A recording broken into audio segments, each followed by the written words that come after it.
First and foremost, thanks for coming, man. Man, This is what we gotta do to start to try to get at some of these issues, I guess, for lack of a better word, within the public school system. And as an administrator, how do you approach it? So for instance, a young black man who's struggling, he seems to be intelligent, but maybe he has issues at home, or kind of a lot of, and I'll speak to my own experience. Um, I didn't read a bunch, and so they're like, "Hey, read this 340 page that you're not interested in anyhow, and you got to do this report." And there's some of that pushback because I just don't want to do it. Like, how are you creative around like motivating?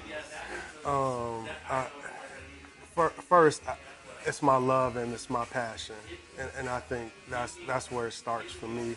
Somebody was there for me.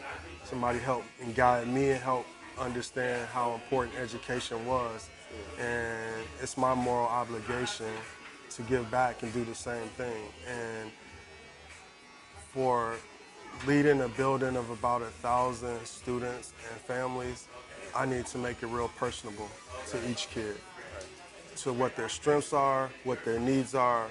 How do I help support them? How do I help support the families? How do I help support the teachers to really understand this is a life education for specifically black and brown kids through our educational system in the historically has not been a place of where they've seen success.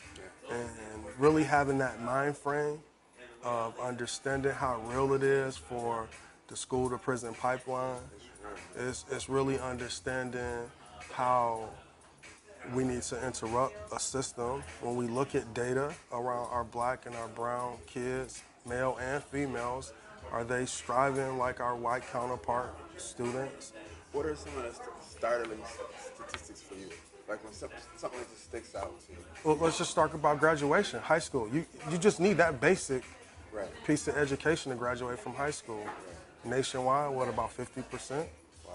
You know, here in Minnesota, it's a little bit better when we look across the country. But when we look at our kids, it's a 50 chance, and that's not good. And it's our responsibility, the school, the community, to really understand how do we prepare kids for college and career.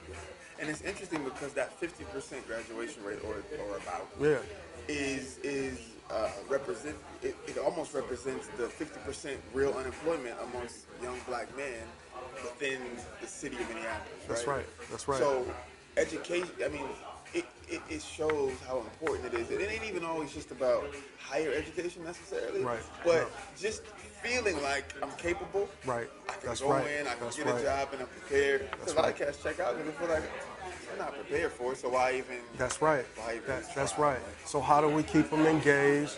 How do we keep them to find their strengths, their interests? How do we expose them to those opportunities? How do we bring brothers in like you to give back and share our stories? Somebody shared their story with me. You know, what resonates with you? What do I like? Like you said, I might have the potential to go to college, but that might not be my ultimate goal. So how do I prepare them for career? Right.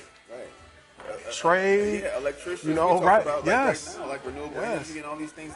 Yes. These are $70,000 a year jobs with like a little bit of post-secondary training. That's right. Probably like 9 That's months right. of training. That's right. I mean, Yes. you guys, if you look at like master's degree, Yes. the average middle to starting salary is about 65 to 70K. Right, So right. there are, and I think that's the thing that needs to be talked about too in our schools. Like, dude, there's many roads to success. That's right. But you do have to apply yourself. That's right. And then finding your interest, and then we have to show them the opportunities that are out there, exposing them, taking them out, and seeing what's real life, what's hands-on, to put that in that mindset, you know. So, Let me ask you this: what advice would you give someone who wanted to start a school in North Minneapolis or within the city setting? What would be like? Say, for instance, you say you about to start an NBA team, man. Who's gonna be your PG and Right. why? And so like from your perspective as a black man, and you're gonna design a school that is gonna be really beneficial for black boys and girls, what would that look like? Where would you start? First, I would start with the community and what the community of that school that I was going to build in that area, what you needed and what you were looking for, and helping understand here's our mission to make sure. And starting that school, what's my mission to the outcome? Every kid that I come across, do I want them to graduate high school and go into college or career? Sure. Is that our mission?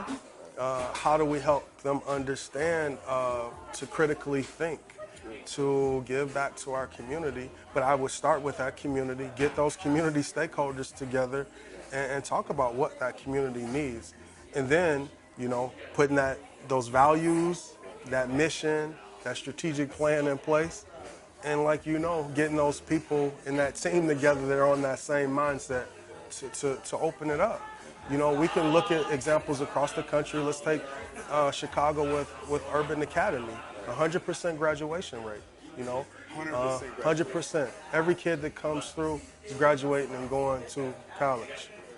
How do we create that within? How can we do that? And those are some of the ways: getting that community, getting that mission together, and your sole purpose of what it looks like, and then putting that team together in that plan. You know it more than anybody. So I'm just going to turn it back on you. When I first met you, your vision was here. It hadn't evolved into this yet. When we sat down and had the conversation, you said, here's my vision, and here's how I'm going to get there. Transformed.